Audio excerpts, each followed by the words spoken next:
next.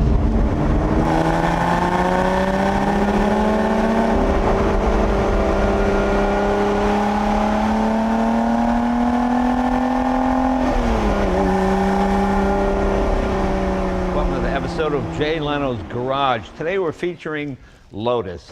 You know, I'm a huge fan of quirky English sports cars. I just like the way they build them. I like the individuality. Colin Chapman, of course, one of the all-time greats. You may have seen the piece we did on my Lotus Elan, one of the all-time greatest sports cars of all time. In fact, Gordon Murray kind of based his F1 on the handling of his Lotus Elan. And Lotus is one of those companies that kind of goes like this a little bit, you know, and they have to use their wits because there's just not a lot of money around to compete with the big companies. But to me, it's like when I watch a movie, I like low-budget movies because there's more creative thinking involved. You know, they're more interesting, there's more writing going involved because it's not all special effects. And that's what's happened here. Some very clever styling, some very clever engineering. And the good news is Lotus has gotten an infusion of cash lately. They've partnered with some people that got a few bucks that are staying off to the side and letting them do what they do. And that's why they're producing these new cars. And this is another thing I like. See, I like any car company when you can call up the head guy and he comes by the garage and tell you about it. Let's meet Russell Carr. You're the design director, correct? I'm the design director. And nice to meet you. Appropriately named Russell Carr, right there. Just, appropriate, yeah. Yeah, the first time it was Russell Truck, it wouldn't work. Well, very good. Well, you've done a wonderful job. A number of people have mistaken this for a Ferrari. I guess that's good. That's not the worst insult. No, it's not the worst thing I've ever got. No, but I mean, they're truly exciting cars. And I love the fact that you've got a new V6, you've got 400 horsepower. Because to me, the problem with Lotus has always been just didn't have that extra couple of bucks to get it over the hump, to do the advertising, to get the product out there. But now you guys are back in the game and back in the American markets. Tell us what we have here. So we have this year's Evora. It's called the Evora 400. Right. So as you say, 400 horsepower. The car's designed around an extruded chassis, bonded and riveted. Transverse V6 engine behind the occupants. A little unusual in this class of car that it's a 2+2 layout. So you can get some small kids in the back or you can put your luggage in there. And the car's designed very much around the driver. We're a driver's car. So certainly when we think about designing a product, we look back at our roots, we look back at our brand values. And even in the Chapman era, what was important was how the car drove, driving dynamics, styling, as he would have called it then. We call it design now. That was one of the core values, which is important to us, obviously. And then we back that up with aerodynamics and, of course, adding lightness. That's very much part of Lotus. Now, the engine you're using is the Toyota V6, is that correct? That's correct, yeah. But we then take that, we put a charge-cooled supercharger on it, which raises the horsepower from 280 to just over 400 horsepower. And whose supercharger are you using? We're using Edelbrock. So, Edelbrock, all right. See, now, I love that. Because, you know, it's funny, there was a whole time in the 60s, I guess it started with Carroll Shelby, of taking Southern California hot rodding and putting it together with European automobiles or English automobiles, you know. And the fact that Lotus goes to Edelbrock, it just kind of makes me smile, as opposed to, I don't know why it does. I just like the fact that, oh, they're hot rodders, let's hot rod our Toyota engine. So you take basically a stock Toyota motor with the reliability and all that goes with that, and there's no cam changes, there's no piston changes. Nothing like that, no. Well, the only other thing we do is we put our own internals in the gearbox as well. Okay. So we have much closer ratio gearbox in there, which is obviously all to do with the driving again on the car. Right. And with 400 horsepower pushing, what kind of weight? So in European terms, 1395 kilos. And in your money, I guess 3,060 pounds. Oh, 3,000, that's pretty good. That's pretty light. And of course, every iteration we do of the car, we as designers, the engineers, we're always striving to add more lightness to it again, which was a Chapman thing. No, I love the fact that it's something different and it's an alternative. You know, it's like eventually they're going to be down to one automobile company as they keep merging and merging. I like the fact that Lotus keeps getting up there and throwing punches and coming up. Every time they think Lotus is down, they come back with something. And I like that. I don't say that to be insulting. I mean, I think it's good. I like that kind of British stiff upper lip kind of deal. Let's see what we can do, you know. And I think you've done a masterful job with it, especially in the red. It looks easily mistaken for Ferrari, certainly in Italian styling. Let me ask you about designing this car, because, you know, my favorite year is like 1966, because at least in America, that was the last year of pure design. Just design whatever you want. Didn't have bumpers, who cares? If the headlight's too low, nobody cared about that. But now, everything's got to be this tall and this tall. And are there certain aerodynamic government requirements as well? It must have a coefficient of drag or anything like that? Not around aerodynamics, but we have a lot of regulations around bumper heights, lights, positions of mirrors and things like that we have to work around. But that's partly why we call ourselves designers now rather than stylists, because we have to balance the aesthetic and the engineered side of things as well, the technical side of the car. Right, and plus you've got to get something that pleases every country to build a world car, don't you? Yeah, and the two big markets are, there's the European regulations and then North America, and you combine those, you usually hit most of the regulations around the world. But I remember reading when they did the first generation of the new Ford GT 2005 and 6, they could only build it for 2 years because after that the headlights had to be another inch higher or something, which would have, you know, made it look like a Bug-Eye Sprite at that point. And they just had to stop. So it must be extremely frustrating for you to come up with a pure design and then government goes, no, move that. No, that's Let's call it a challenge, an opportunity. An opportunity. Yeah, we have to work with. Yeah, very cool. So tell me some of the challenges in designing this. I don't know if they're challenges, but things which are important to us. Right. Sports car, very emotional product, as we said. Dynamics on our car are really important, and we want to convey the agility of the car and the way it looks, and also help the agility of the car. So obviously the first point you think about is where you position the wheels and tyres. Every designer will want the wheels to be as big as possible, and you judge the car a little bit, the proportion of the wheel to the overall height, so that's one thing we start. Of course, everybody wants the wheel and tyre as far outboard as possible so that it's got a nice stance, the car looks shrink wrapped over it. And there are regulations around that. There's certain points you have to hit where the wheel and tyre are covered for certain markets. And then we try and shrink wrap the body over those wheels and tyres as tightly as possible. Efficiency and weight. It makes the car look athletic. It's a phrase we use quite a lot, like a sprinter. And of course, then you get these lovely lines where you've got from the front fender where the bodywork is draped over it and then kicks up over the rear haunch here. And you get this wonderful coke in the plan view as well. So it really accentuates the muscle on the rear of the car, reminds you it's rear drive, mid-engine car, etc. How long does it take to design, from when they say we want to build a new Evora? From start, first sketch to finish, are you constantly doing design changes literally up till almost production, or are you set 6 months ahead of time? You know what I'm saying? If you ask the engineers, they say it takes us too long to do our bit in styling. But usually from sort of first sketch to production is somewhere between 2.5 and 3 years, something like that. So we start with sketches, which run a few weeks, then we'll do maybe scale models, or these days digital models, and then we'll do some full-size work with clay, which is the fun part. And that's where you get to really sculpt things, and really nice things we've got on here, you know, how the bodywork wastes in here, again, which accentuates the rear wheel, just gives some emotion to the car. They're the things you play with in clay and have a lot of fun with, basically. And the rear wheel is out about what? Looks maybe half an inch?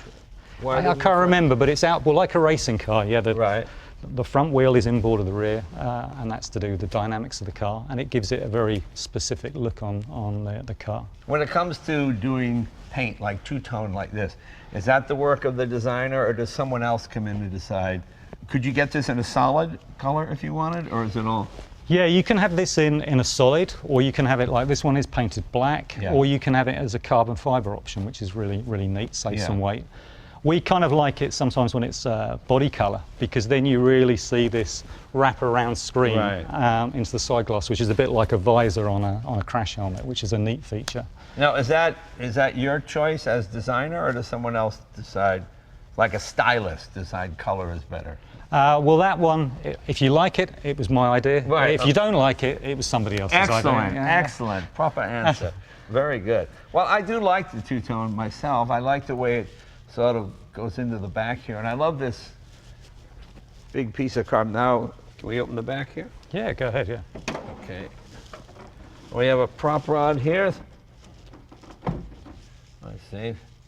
Where's that? It just goes here. Oh, right here. Yeah, got it. Okay. You're not quite in there. Oh, there we are. Just like the Humber Super Snipe. I believe that rod looks familiar to me. I like the stick. I like the. You know, it's so funny because I see guys that, you know, 2 struts and hydraulics, and how much weight is that? And what does that stick weigh? A couple of ounces, that's very funny. Cool. And I love the fact that I can get to the motor and you can see it. You know, so many modern cars now, you can't even open the rear hatch to get to the engine compartment. Okay. And this is our Edelbrock supercharger, which I find fascinating. And of course, the Lotus name very prominent up here. And you've got a reasonable sized trunk. You can actually go somewhere. Yeah, so we have space here, and you can use the space behind the front seats as well. Right. And that was what this car was conceived of. We obviously had the Elise before, and we still have the Elise in Europe. And that's a usable car, but you make some compromises. And the idea of this car was that you can use it more frequently. You can put small children, as I say, in the rear seats. You can carry luggage. The car's got a very compliant ride, so it's nice to use. Plus 400 horsepower, moving 3,000 pounds. That's very good. Okay, let's put this back down like that. This is actually quite light. How much is a weight saving is this carbon fiber? About 12 kilos, which is what, about 25, 26 pounds or something like that. Okay. Well, that's high up, so that... Exactly. A lot of work was done on getting the centre of gravity down lower on the car as well as we developed. Yeah. Does the front open at all? Yeah, certainly. I'll open it.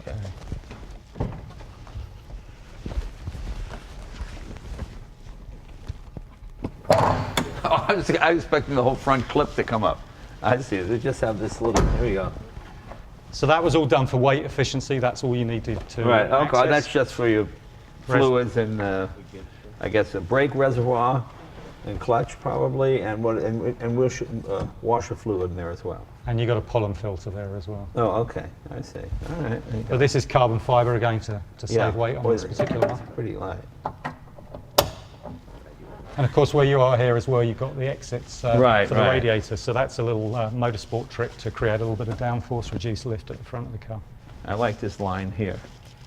That's a really important line for us. Sadly, no longer with us, a guy called Roger Becker, who was our ride and handling guru. Right. He always insisted on that so that you could position the car on the track, you could see the corners. So we always refer to that as the Becker point. Yeah. And then of course you've got something similar at the rear. When you look in the mirrors, you see the rear haunches of the car. Plus the other thing I like about Lotus is it's sort of built by a team. It's you guys and a bunch of other guys, and it's everybody's idea what the car should be. So many cars are designed by committee now. You just have to have this, you have to have that. I remember when I've got that SLR Mercedes, and it was kind of like not enough McLaren, too much Mercedes. It didn't quite fit anywhere. Great car, but there are just too many chefs in the kitchen, you know. I mean, like you say, that like the gentleman, Becker, you said? Yeah, Roger Becker, yeah. Yeah, I like those kind of stories because it makes you understand why the car looks the way and drives this way, and there's a certain heritage to it, you know. I mean, Lotus is one of those iconic brands that, you know, Jimmy Clark and all of that, even, what is it, 60 years later, it still has an effect on people, you know. And that's what this is sort of championing. Now, your point at the team size is really important. We're quite a small company compared to some of our competitors. And that really helps sometimes because it's really easy to go and talk to the guy who's a specialist in sales or the guy who's a specialist in dynamics, and we all get on really well together. And as you say, decisions get made quickly. We're all enthusiasts for the cars as well. We drive the cars, so it really shows, I think. We really care about the product. We're really close to it. I mean, I love the fact you're doing a manual gearbox model. How many Lotus buyers prefer the manual over the...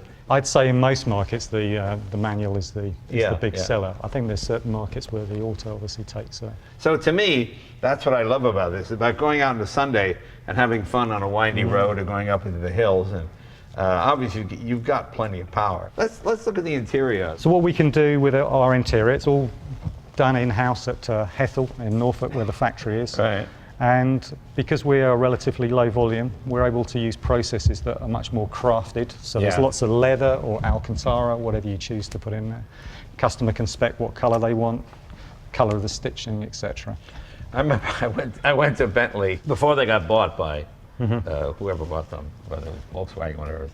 And I go into the upholstery department, and there's a woman, there's a tea kettle whistling. Oh, hello, nice to meet you. I'm just putting the stitch in here to see, and woo, the tea kettle's whistling, you know, she's wrapped in bun, and they show you the roof where the bomb came through during World War II, and they've covered it with a tarp. And it was just very funny, you know.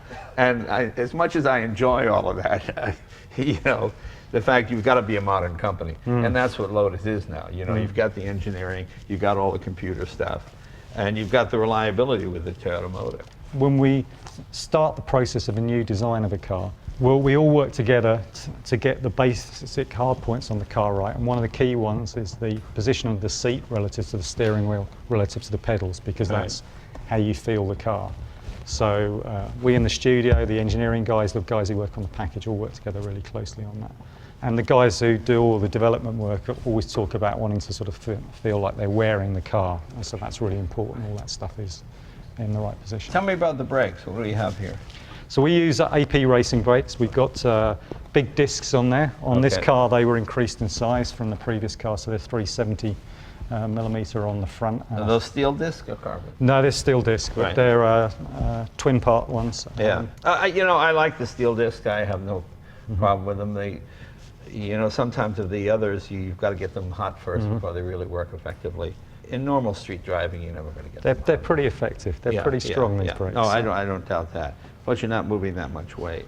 Let's see, what else do we have here? This car differs in, it doesn't have the carbon fiber. Gee, you know, it's hard to decide which one I like better, actually. And this is kind of a neat feature as well. This actually is a proper wing, actually floats off the surface, so you get the airflow over the top and underneath. Does this come up or is it fixed? It's just fixed. Okay. All those debates we have at Lotus, because moving the wing is more efficient in one way, but of course it's all more weight. Right. And so we always have those arguments about what's the most effective solution. Well, you know, in the real world, all the fun happens between 40 and maybe 110 miles an hour.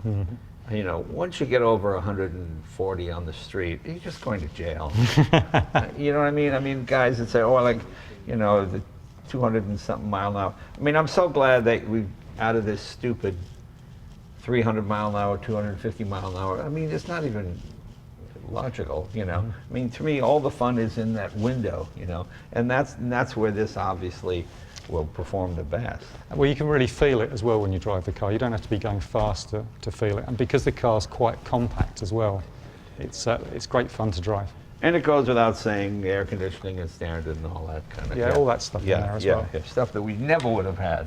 Yes. Yeah. All the stuff we used to argue about because it's all weight in the car, but it's what the customer wants. Well, when I bought my F1 McLaren, they said it comes with air conditioning. But if you want the good air conditioning, it's $25,000 extra. Well, why wouldn't I want the good air? You know, assuming that you live in Antarctica or somewhere, well, you only need the regular air conditioning. But, so I said, well, I'll get the optional better air conditioning. Now, do you design the interior as well? We do the interior as well, yeah. Okay. Obviously, we work all these things together with our interior engineering colleagues.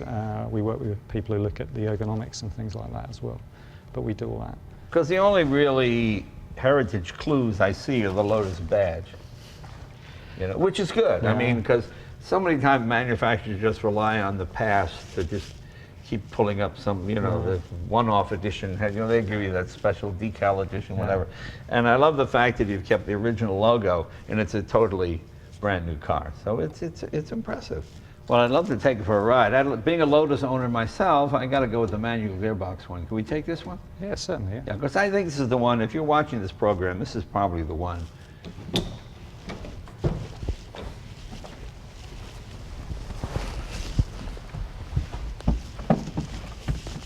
I actually have to move the seat forward. There we go. Sounds good. There we go.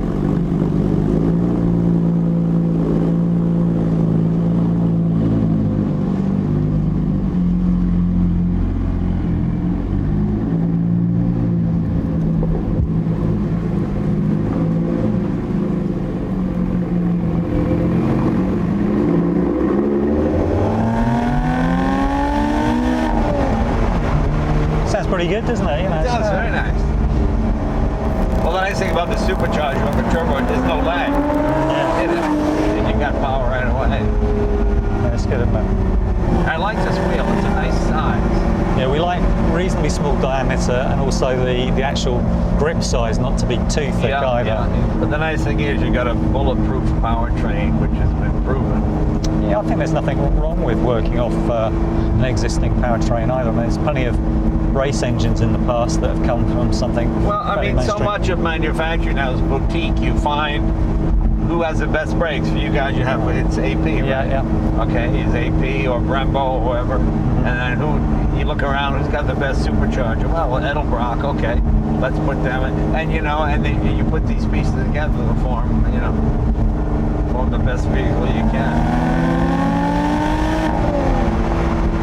You've got pretty good room inside the car as well. You've got loads of headroom in this as well. Yeah, there's plenty of headroom. And to me, I actually had to move the seat forward. Most British sports cars, I'm sort of like, can I unbolt this and drill some holes so I can put the seat further back, Whereas this is actually quite, I moved the seat forward about 1.5 2 inches. Mm-hmm. Well, it helped that when we did this car originally, we had a CEO who was sort of 6'4", 6'5", so he obviously insisted we designed it to fit in. So. I know, it's funny how that Gordon Murray can say great. The earlier version of this car in its GT form won the British GT Championship, its class. So that's right, yeah. So it's a good basis for that. And for Lotus to win that, it really has to be the car, because there's no money for a racing team, really, is it? No, it was a boutique operation. Well, that's what I like. I like that. Like I said before, I like a team. I like one person's vision of what something should be. You either get it or you don't. I remember when the Lutz told me they introduced the Dodge Viper, half the people hated it and half the people loved it. But they didn't care about the people who hated it because they weren't going to buy it anyway. Yeah. The worst thing is the difference. Extremely comfortable car. I like these seats. They're not those buttock clenching Recaros where I'm sitting like this. I mean, it's just a proper, comfortable seat, and I love the steering. Well, that's part of Lotus DNA, the steering. Yeah. Right the way back to the 60s, that whole feel for the car, and you can drive it with fingertips. Yeah, as we said before, the Lotus Elan was the benchmark, I believe, that Gordon Murray used when he did the F1. And it's kind of nice even today that you still get a lot of new sports cars. They use the Elise as a benchmark, or the Evora, which is pretty flattering for such a small company in England. Acceleration's still a great feeling, isn't it? But you don't ever grow tired of that sensation. Well, I like it because you can sort of enjoy watching the tack go around. I mean, the hypercars are a lot of fun, but like the P1 that goes, okay, now I'm in jail, whatever. I mean, you're just going, I like the analog feel of this. I mean, it's really good. I mean, this is what Lotus does, suspension and handling. But I always like British engineering and British design, and I like that team effort of just a bunch of guys sitting around. Does Lotus have a heritage center? It doesn't have a heritage centre. It's got Clive Chapman, the son of the founders, got his classic team Lotus, and he keeps a lot of the significant single-seaters. Well, I mean in terms of someone with Europas and Elans. No, but we're building that. We're building a new museum on the factory. It's part of the investment in the company. So they're redeveloping the site. There's going to be a new restaurant, there's a new museum, and they're acquiring cars. Well, I want to thank Russell, and I'm very excited about Lotus coming back as strong as they are. I mean, it's a great product, it's a great car, it's fast, and it's different, and it's small enough so you can still be an individual and have something interesting, I mean, that's what I always liked about Lotus in the old days. They were always quirky, but not the most dependable in terms of electronics and stuff, but great cars, and fast, and they handle. And with this one, they really kind of hit it out of the park. It's just a fantastic car to drive, all kinds of horsepower, supercharged instead of turbocharged, you don't get any lag. And it's a good looking car too. Russell, thank you very much, my friend. Thank you, and thank all the other guys. And I'm going to drop Russell off and then go tear up into the hills. See you guys next week.